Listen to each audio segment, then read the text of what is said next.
Pero yun nga lang, ang pinaka-basis natin for trading is always how to read and interpret the chart. Kailangan lahat ng analysis natin logical.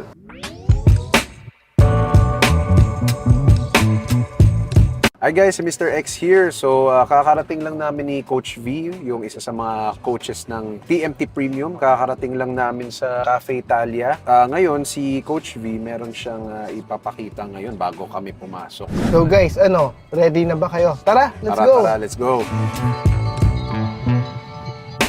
So, Coach V, ano yung pag-uusapan natin ngayon? Good afternoon everyone. So my name is Coach V. Tawag sa akin ng mga students, Coach Victor or Victor paminsan. So anyway, quick introduction lang about sa sarili ko, no. So nag-start ako sa forex trading mga 3 years and counting. Though una nag-start ako sa PSE. So ang total years of experience ko sa trading siguro mga 6 years. Total years of trading ko yan. Na-meet ko si Coach Joe, dati magka-office mate kami, I think that was around 2012 or 2013. Ngayon, mag-share ako ng quick tips, no, kung paano ako maghanap ng mga trades. So gagamitin natin live charts ngayon. Okay, so quick tip, no. So turo ko sa inyo guys kung paano ako maghanap ng mga trading opportunities. So let's say nasa USD CAD tayo, live chart to, no, at a daily time frame. So ang ginagawa ko is for technical analysis is naghahanap muna ako ng support and resistance. So this looks like a promising area. Yan, nag-bump na siya dito and then possible, no, nagre-retest siya dito. Pero syempre, at this point hindi muna ako papasok. So this is just my i-mark ko muna siya as resistance. Kasi kailangan ko muna siya intayin na mag-down siya ng kaunti. Alright? Una, so sabi ko, hanap ako ng resistance, no? So, since nakita ko nagbabump na siya dito, meron na siya dito, and possible dito. Pero syempre, hindi pa to tapos itong candle na to. Kaya, antayin ko muna siya mag-play out, no? So, since nasa daily ako, nakatingin ako sa daily, I would like to see this na matapos itong daily chart, at least makita ko siyang bearish yung end ng candle niya. So ito interesting, kasi one of the things na tinitignan namin when we spot support and resistance is gaano kalakas yung bounce niya.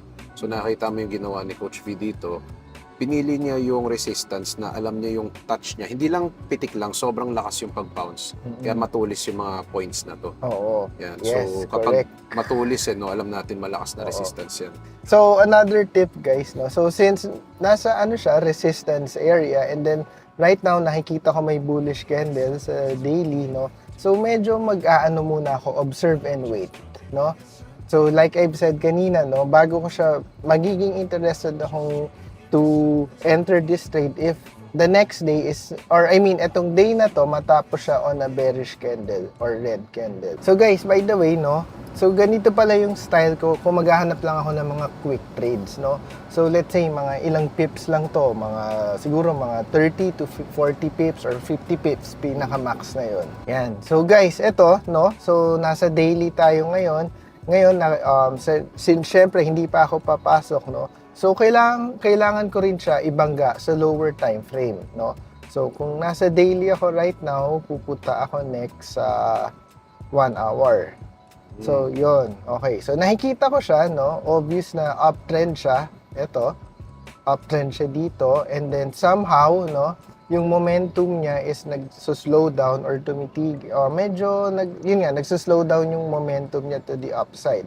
So probably, no, like I've said kanina sa daily, i-observe ko to, no, and then pagkababa ko, let's say nag-end na siya, nag-end na siya on a bearish candle yung day.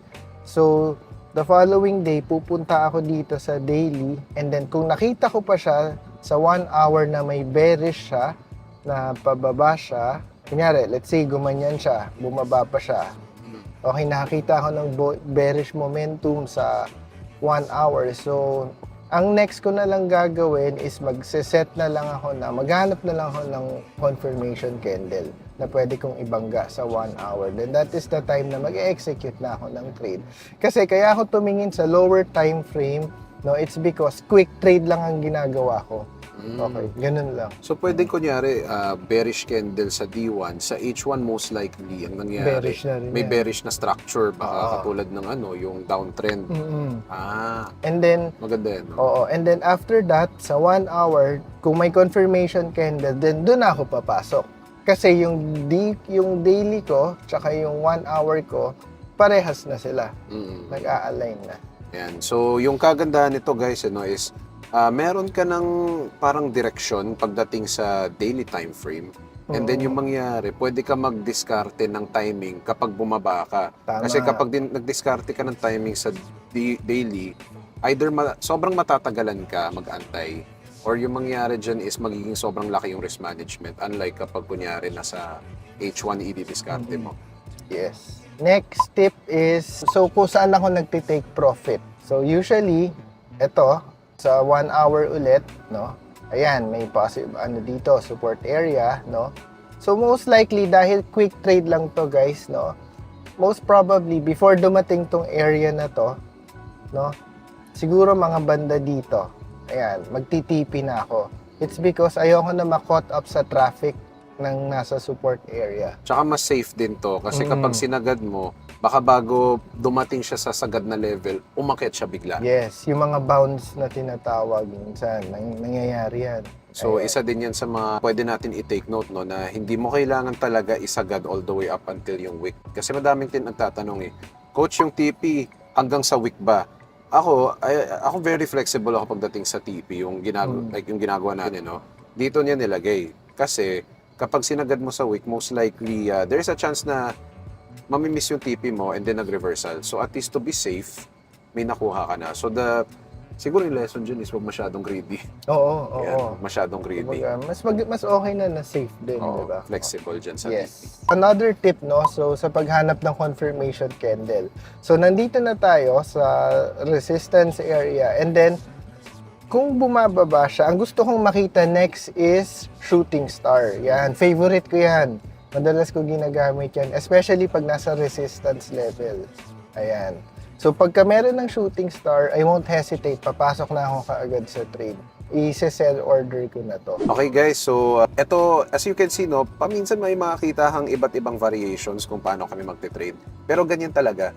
Pero yun nga lang, ang pinaka-basis natin for trading is always how to read and interpret the chart. Kailangan lahat ng analysis natin logical. Like for example, yung lahat ng binanggit ni Coach V, kahit sariling style niya yan, which may differ from other traders, lahat ng mga entry niya, lahat ng mga galaw niya, may logic kung bakit. And that's what we need as traders. So guys, kung may natutunan kayo, no? So comment down below naman yung mga natutunan nyo, and kung may mga tanong kayo, pwede rin maglagay din kayo sa comment section natin. Kung medyo na-overwhelmed kayo, no? So meron tayong mga videos dyan kay Coach X. Pwede nyo siyang panoorin dito. Yun. Check it out. Okay guys, so thank you for hanging out with us, and don't forget to subscribe. See you in the next video. Yes, see you.